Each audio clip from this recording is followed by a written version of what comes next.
खरीफ का मौसम, कई प्रकार की फसलें, वनस्पति इसमें बहुत अधिक मात्रा में हमारे किसान भाई लगभग सभी क्षेत्रों में इसकी काश्त करते हैं, या जो भी वनस्पति हम उगाते हैं इस समय वह काफ़ी बढ़वार होती है उसकी, चाहे वह फसल हो, फल पौध हो, या कोई दूसरे कृषि वानिकी पौधे हों।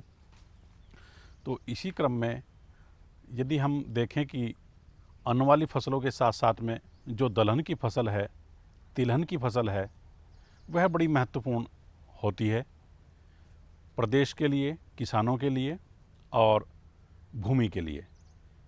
आप देखते होंगे कि दलहन की खेती जिन क्षेत्रों में होती है वहाँ पर किसान भाई बहुत अधिक मात्रा में खाद एवं उर्वरकों का प्रयोग नहीं करते, कम लागत में अच्छी उपज प्राप्त हो जाती है। और मानव जीवन में भी आप देखते होंगे कि दलहन का बड़ा विशेष महत्व हमारे रोज़ के भोजन में होता है, क्योंकि जो मुख्य स्रोत हैं भोजन के उनमें अनाज, फल, तिलहन और दूसरे जो अन्य स्रोत हैं उनके हिसाब से यदि देखा जाए तो प्रोटीन का मुख्य स्रोत केवल शाकाहारी मनुष्य या शाकाहारी जो भोजन पसंद करने वाले लोग हैं उनके लिए दाल सबसे मुख्य स्रोत है। और प्रोटीन का मुख्य स्रोत होने के कारण इसमें प्रोटीन का अंश बहुत ज़्यादा होता है।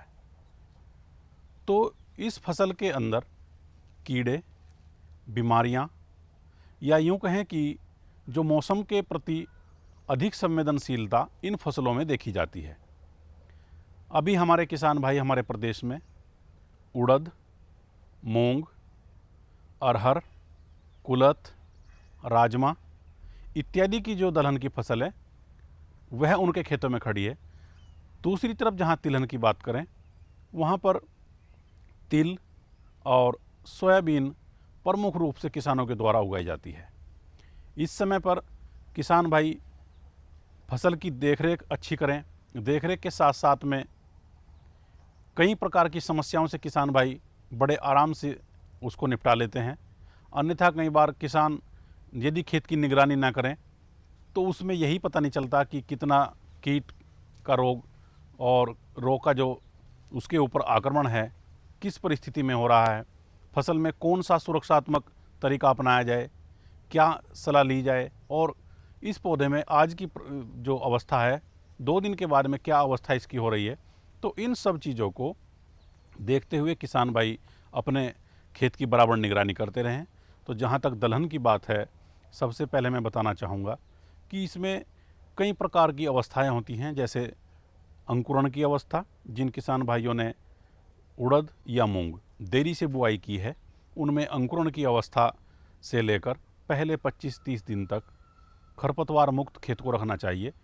इससे पोषण में तो जो है सहायता मिलती ही मिलती है, साथ ही साथ चूँकि जो हमारे पौधे हैं, मूंग है, उड़द है या अरहर है, इनमें जितनी ज़्यादा शाखाएं निकलेंगी उतनी ही ज़्यादा फलियां बनेंगी, और जितनी ज़्यादा फलियां बनेंगी दानों की संख्या और उपज में उतनी ही वृद्धि देखी जाती है।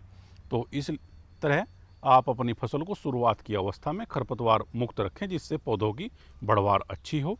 इसमें होता क्या है कि जब आप खरपतवार नियंत्रण नहीं करते तो कई प्रकार के कीट और कई प्रकार के रोग इन फसलों को अपनी चपेट में ले लेते हैं, और इनके जो अंश हैं वह इन घास, खरपतवार आदि के पौधों में जीवित रहते हैं। तो इस तरह खरपतवार नियंत्रण बड़ा विशेष बिंदु है। तो शुरुआत की अवस्था में किसान भाई निराई गुड़ाई की सहायता से, फावड़े की सहायता से, और जो मेड़ हैं उनके किनारे साफ रखें, खुरपी की सहायता से पंक्तियों के बीच में जो घास है उसको निकालते रहें समय समय पर, क्योंकि इनमें रसायन का प्रयोग जो है खरपतवारनाशी का हमारे किसान भाई नहीं करते, और उपलब्ध भी नहीं है बहुत अच्छे रसायन जो फसल के अंकुरण के बाद में प्रयोग किए जा सकें। इसलिए निराई गुड़ाई इसमें अवश्य करते रहें। दूसरी बात, जो फसल समय से बोई गई है तो उसमें पूरी बढ़वार और यहाँ तक कि फूल आने की अवस्था मूंग, उड़द में है, और फूल आते समय किसान भाई 2 चीज़ों का अवश्य ध्यान रखेंगे कि जल प्रबंध जो बहुत बड़ी एक मुख्य क्रिया है खेती में, उसको ध्यान रखें। यदि वर्षा का जैसे मौसम है, बारिश हो जाती है तो बारिश होने पर खेत में पानी न भरने पाए। ऐसी अवस्था में यदि पानी भरता है तो पौधे को आप बचाने के लिए उसका जल निकास का उचित प्रबंध खेत से करें। किसी भी दशा में पानी जड़ों में नहीं रुकना चाहिए। बारिश होते वक्त थोड़ी देर पानी यदि ठहर जाता है तो कोई बात नहीं, अन्यथा आप जल निकास का उचित प्रबंध करके जड़ों को साफ और हवादार रखें। इस प्रकार से आप खेत की निराई गुड़ाई करने के बाद में जल निकास दूसरा विशेष प्रबंध है जिसको आप वर्षा ऋतु में अपनाएं। चाहे कोई भी फसल हो, तिलहन की या दलहन की, उसमें जल निकास बड़ा महत्वपूर्ण है। तीसरी बात, यदि ऐसी अवस्था आ जाती है कहीं कि भाई बारिश नहीं हुई, सूखा पड़ गया या कोई दूसरी बात है, तो शाखाएं बनते समय और फूल बनते समय खेत में सिंचाई का प्रबंध करें, या नमी जिस प्रकार भी आप संरक्षण कर सकते हो उसमें नमी होना आवश्यक है, क्योंकि इस अवस्था पर यदि सिंचाई आप दे देते हैं तो नमी हो जाएगी, अन्यथा शाखाएं बहुत कम बनेंगी, फलियां कम बहुत बनेंगी, फूल नहीं बनेंगे या गिर जाएंगे, ये समस्या आती है। तो जल प्रबंध भी बड़ा विशेष महत्वपूर्ण है। तीसरी बड़ी महत्वपूर्ण बात हमारी दलहन की फसलों में ये है और तिलहन में कि जब इसमें फूल से लेकर बीज बनते हैं या फलियां बनती हैं तो कई प्रकार के कीट, क्योंकि पत्तों की संख्या बहुत होती है, पत्तों की संख्या के साथ में आर्द्रता बहुत होती है, यानी कि हवा में नमी का प्रतिशत बढ़ जाता है, तो ऐसी परिस्थिति में कीट आकर्षित होते हैं पत्तों के ऊपर। इनमें रस चूसने वाले कीट, जिसमें हमारे उड़द या मूंग की पत्तियां जो है सिकुड़ जाती हैं और सिकुड़ने के बाद पत्तियां कड़ी हो जाती हैं, जो सूर्य के प्रकाश की उपस्थिति में अच्छा भोजन नहीं बनाती और इससे पौधे की बढ़वार तो रुकती ही रहे, साथ ही साथ पौधा भोजन न बनाने के कारण उपज हमारी बहुत कम हो जाती है। दूसरे जो कीड़े हैं, फूल के साथ जब फलियां बननी प्रारंभ होती हैं, फलियां विकसित होना शुरू करती हैं, तो आपने देखा होगा अपने खेत में कि फल छेदक या फली बेधक जो कीट है उसका प्रकोप कई बार आप अपने खेतों में उड़द में, अरहर में बड़ी महत्वपूर्ण तरीके से आपको नुकसान पहुंचाता है, यानी कि हानिकारक जो कीड़ा है बहुत। तो फल बेधक कीट का भी आप ध्यान रखें। जिन किसान के खेतों में फूल से फलियां बनने की अवस्था आ रही है उसमें विशेषज्ञ से सलाह लेकर बराबर निगरानी करते रहें। और कई प्रकार के रसायन आज उपलब्ध हैं जिनको किसान भाई फली बेधक कीट के लिए, रस चूसने वाले कीट के लिए समय समय पर प्रयोग कर सकते हैं। इसमें समेकित कीट प्रबंधन अपनाया जाना चाहिए। इसमें जैविक से लेकर यांत्रिक और रासायनिक सभी का मिला जुला और आसपास अपने उपलब्ध साधनों के आधार पर इसका प्रबंध करें। जैसे जहाँ पर फिरोमोन ट्रैप की बात आए तो वहाँ पर फिरोमोन ट्रैप भी लगाएं।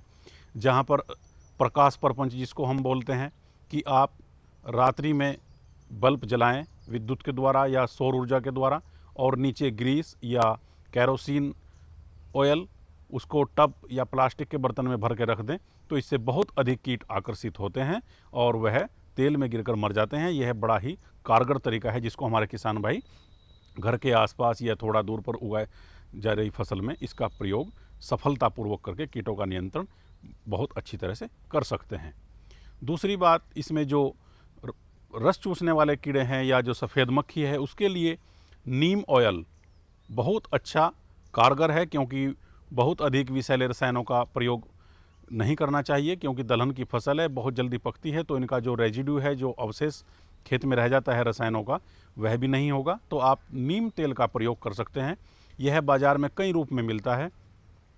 1 मिलीलीटर नीम का तेल 1 लीटर पानी में यदि हम घोल बनाकर छिड़काव करते हैं समय समय पर, 1 सप्ताह में 1 बार, अगले सप्ताह में दूसरी बार और तीसरे सप्ताह में तीसरी बार यदि हम इसको छिड़कते हैं तो हमारे पत्तियों से रस चूसने वाले और यहाँ तक कि जो काटने वाले हैं पत्तियों को या फूलों को जो गिराने वाले कीट हैं रस चूसने वाले, वह बहुत अधिक मात्रा में नियंत्रित हो जाते हैं।